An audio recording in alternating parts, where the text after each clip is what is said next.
Rotting Marigolds é uma série de terror analógico que acompanha uma família marcada por traumas, abandono e acontecimentos perturbadores.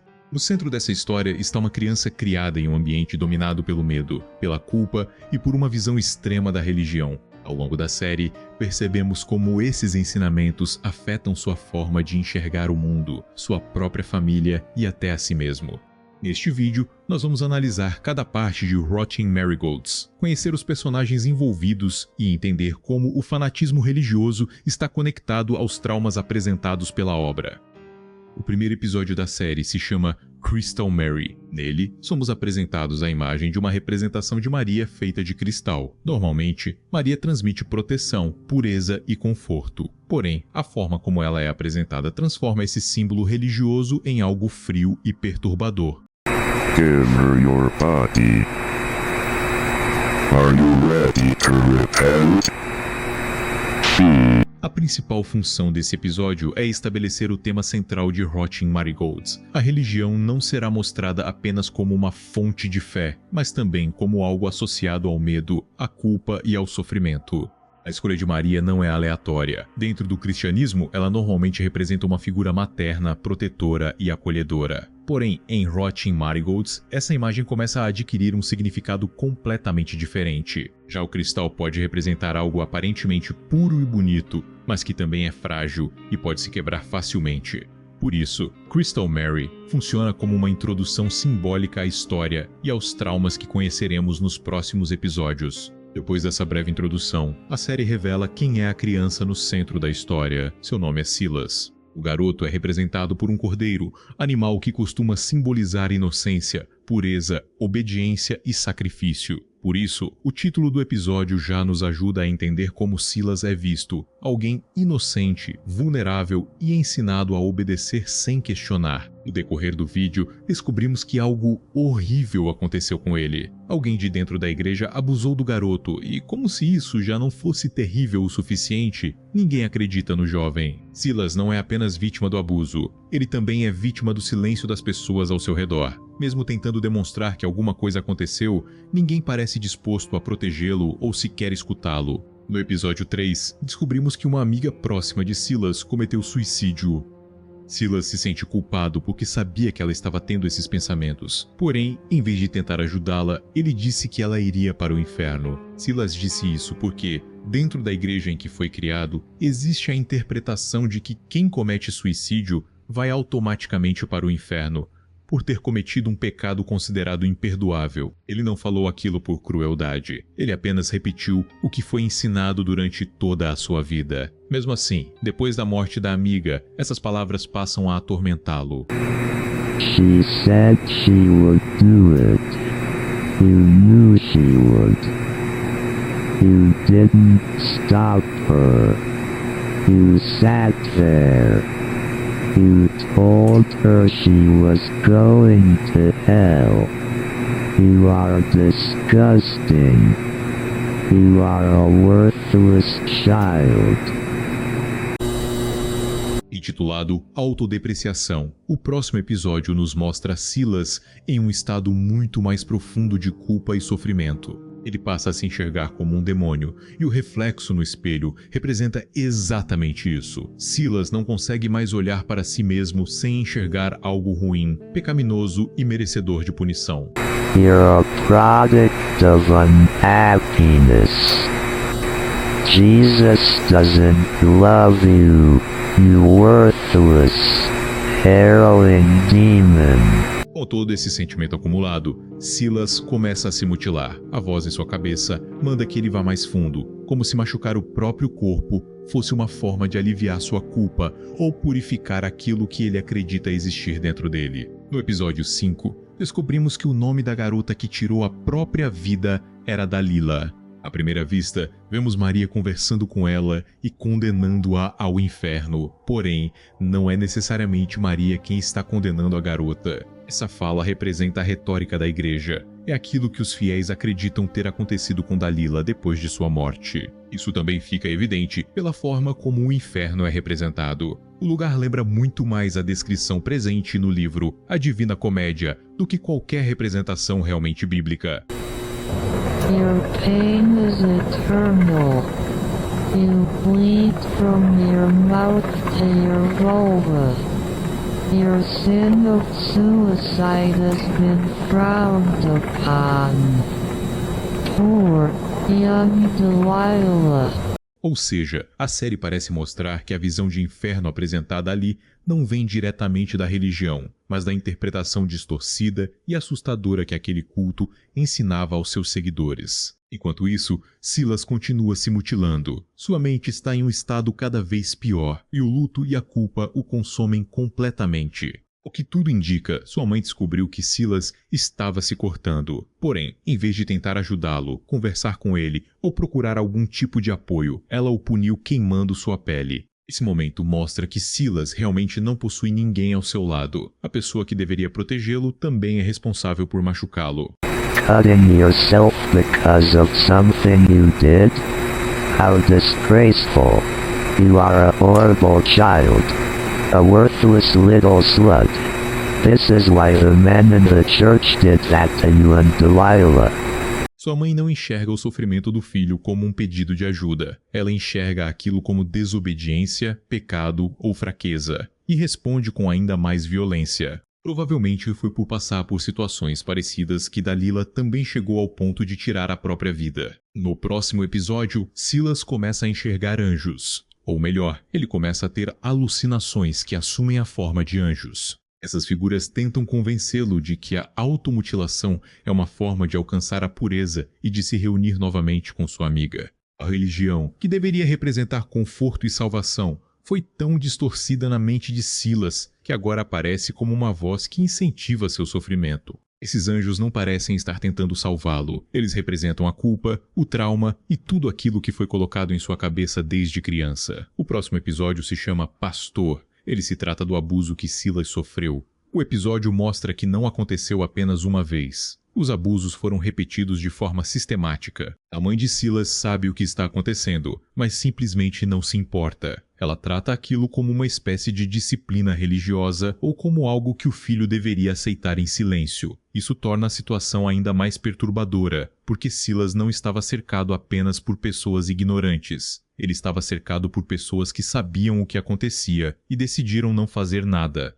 Agora, somos levados ao momento final de Delilah.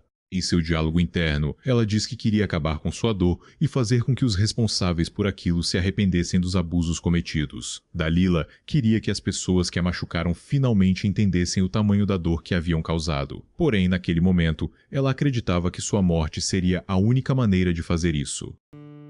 O episódio intitulado A Morte de Silas mostra o garoto narrando sua própria morte. The pain was short. The impact was quick. The crushed bones of mine didn't hurt for long. I was dead. I had died. Silas decidiu terminar seu sofrimento, em seu estado de completo desespero, sem receber ajuda e sem acreditar que pudesse escapar daquela realidade, ele acaba tirando a própria vida. Enquanto sua vida ia embora, ele finalmente conseguiu se perdoar por tudo. Silas percebeu que não era culpado pelo que aconteceu com Delilah, não era culpado pelos abusos sofridos e não era a criatura horrível que as pessoas fizeram com que ele acreditasse ser. I ran into the road. The last thing I felt was a warmth. I was free. Free from the burden. Free from the cage. Freed from the cult. Free from my assault. The warm memories from my younger days slid over me. Playing in the park with Delilah. Drawing on the sidewalk with chalk. Playing with Dad in the yard before he left. I am now at rest. May my soul not be forgotten. For I am worth something. I am worth remembering. Após o seu fim, ouvimos a fala de uma menina. Essa voz pertence a Dalila, que está conversando com Silas. Finalmente, os dois estão juntos novamente. Mas apesar da morte dos dois, o mundo continua. E somos levados ao próximo capítulo, intitulado Raiva. Nele, vemos como Silas se sente depois de tudo o que sofreu. Mesmo após sua morte, ele continua carregando raiva, ressentimento e revolta. Porém, também vemos que Silas rejeita os dogmas daquela igreja com todas as suas forças. Ele finalmente percebe que aquelas pessoas não representavam Deus, pureza ou salvação. Elas apenas usavam a religião como uma forma de controlar, machucar e silenciar pessoas vulneráveis. No próximo episódio, vemos uma gravação de Silas. Ele aparenta estar assustado e durante todo o vídeo não ouvimos nenhuma palavra. As fitas seguintes mostram a deterioração mental do garoto. Ele começa a enxergar coisas e está constantemente com medo. Em determinado momento, Silas não quer descer as escadas, mas sua mãe insiste. Enquanto o garoto demonstra estar apavorado, ela começa a xingá-lo e tratá-lo de maneira cruel. Essa fita prova que sua mãe não era apenas conivente com os abusos, ela também participava diretamente deles. Ela ignorava o medo do filho, diminuía seu sofrimento e o tratava como se ele fosse o problema. Agora, ouvimos uma mensagem de Silas para sua mãe. Mom, where were you? Why didn't you save me? Why didn't you protect me? I was dying and you didn't even notice. You were supposed to be there for me, Mama. I was hurting. I was losing my life. And where were you? Please save me, Mama. I'm scared. Please. A mãe de Silas é uma pessoa horrível. Porém, a série não deixa completamente claro o motivo de sua maldade. Talvez seja ignorância, ódio pelo próprio filho, ou até mesmo um ciclo de abuso que começou com os pais dela e foi passado para a geração seguinte. Isso não justifica nada do que ela fez, mas pode explicar como pessoas abusadas também podem acabar se tornando abusadoras quando não reconhecem seus próprios traumas. Em vez de quebrar esse ciclo, a mãe de Silas decidiu continuá-lo. No episódio 17, vemos alguns dos problemas enfrentados por Dalila. Ela possuía distúrbios alimentares graves e, assim como Silas, também se cortava. No one likes it, but I like punishing myself. That feeling in your stomach when you haven't eaten in a while and it starts to feel like it's closing. Essas informações mostram que o sofrimento de Dalila começou muito antes de sua morte. Ela também vivia em uma realidade marcada por culpa, violência e abandono. A seguir, descobrimos que a igreja, ou melhor, o culto, roubou a pele do corpo de Silas. Provavelmente, eles fizeram isso para entregar o corpo a Maria, como havia sido pedido no primeiro episódio. Nem mesmo após a morte o jovem conseguiu ter paz. They took my skin. No, they stole my skin. They stole my skin. How did they find me? I was miles away from the county, from that cult, from that church. They stole my dignity and now they have stolen my skin. Oh God, it stings, it burns. Help. Seu corpo foi encontrado sem pele e rapidamente apareceu nos jornais. Porém, mesmo com tudo isso acontecendo, a maior preocupação da mãe de Silas era que as investigações levassem até o culto. Essa mulher é repugnante. Mesmo depois de perder o próprio filho, ela não demonstra tristeza ou arrependimento. Sua preocupação não é Silas, mas a possibilidade de o culto ser descoberto e de seus crimes serem revelados. Com isso em mente, a mãe de Silas recuperou o corpo do garoto e forjou seu túmulo. Dessa forma, não existiam mais riscos de que as autoridades descobrissem os abusos ou o envolvimento do culto. Silas tentou ir embora. Ele tentou encontrar paz e se juntar à sua amiga. Porém, aquelas pessoas insistiram em continuar os abusos. Mesmo depois de morto, seu corpo continuou sendo alvo deles. E graças a isso, Silas está de volta. No próximo episódio, intitulado Eu Te Odeio, a alma de Silas retorna. Diante de sua mãe, ele finalmente se vinga. Silas a mata e arranca sua pele, fazendo com que ela passe pelo mesmo que ele passou. Finalmente, sua mãe sente uma pequena parte da vida angustiante que Silas foi obrigado a suportar. Apesar de tudo isso, ele ainda se sente culpado. Enquanto sua mãe agoniza de dor, Silas pede perdão por seus pecados. I'm a runt, a coward, a slut, an object for you to play.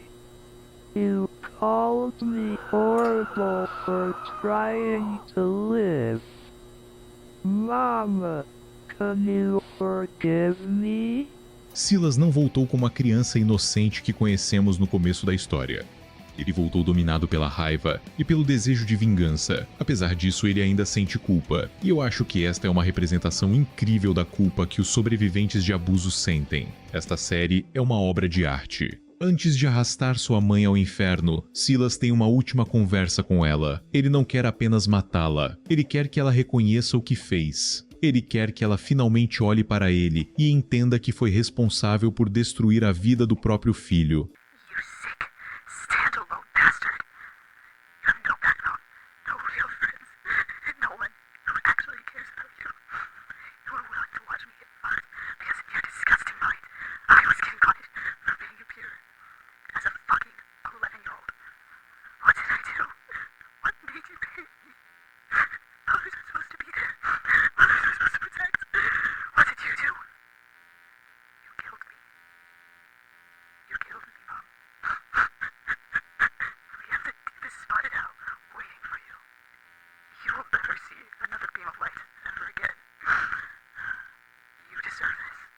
Após isso, Silas conta sobre um dos abusos que sofreu.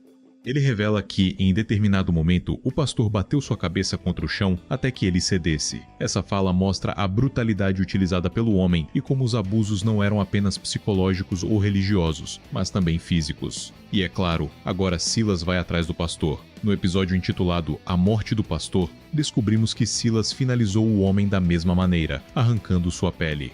You can't hurt me anymore. Your life was led to hell for me and the other children.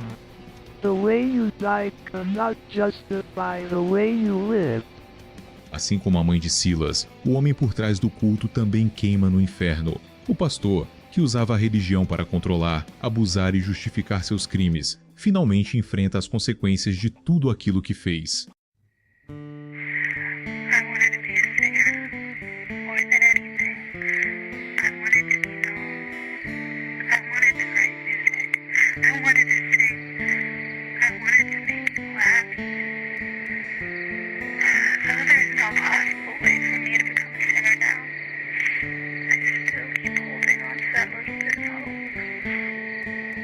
Dalila tinha apenas 13 anos, Silas tinha 11. Ambos tiveram suas vidas interrompidas devido aos inúmeros abusos que sofreram.